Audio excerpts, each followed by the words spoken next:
Let's start this week's episode by taking a look at the Norway Rat.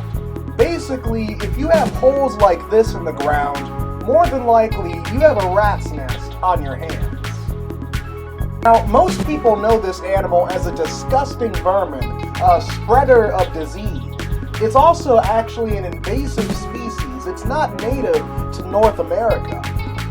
Despite their invasive nature, I actually found these guys a little cute, although I still didn't want them to touch me. For the rest of our time this week, we'll be exploring my backyard, a place that animals love to hang out in. One factor that makes my backyard such a hot spot is the tree coming in from my neighbor's yard, creating a habitat for all sorts of birds and squirrels to use.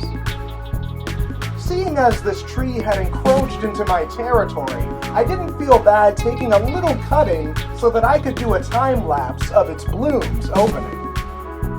This tree is lucky it just missed the winter storms, and it's ready for some pollinators.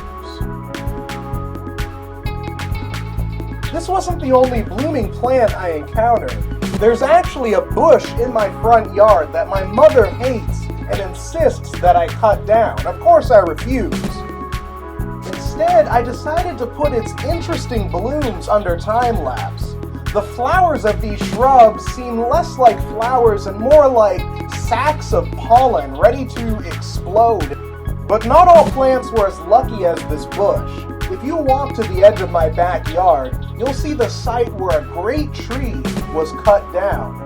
What I didn't expect was for the empty stump to become infested by wood-eating termites. A tree stump is a great place for termites to colonize. They use microorganisms in their gut to digest the wood that they eat, allowing them to burrow and feed off of a substance that a lot of other organisms simply can't stomach, so to speak. In certain situations, they can become a pest, eating wooden fences and houses.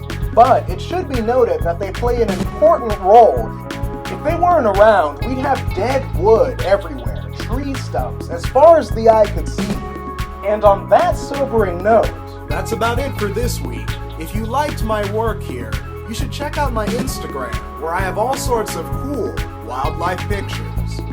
See you guys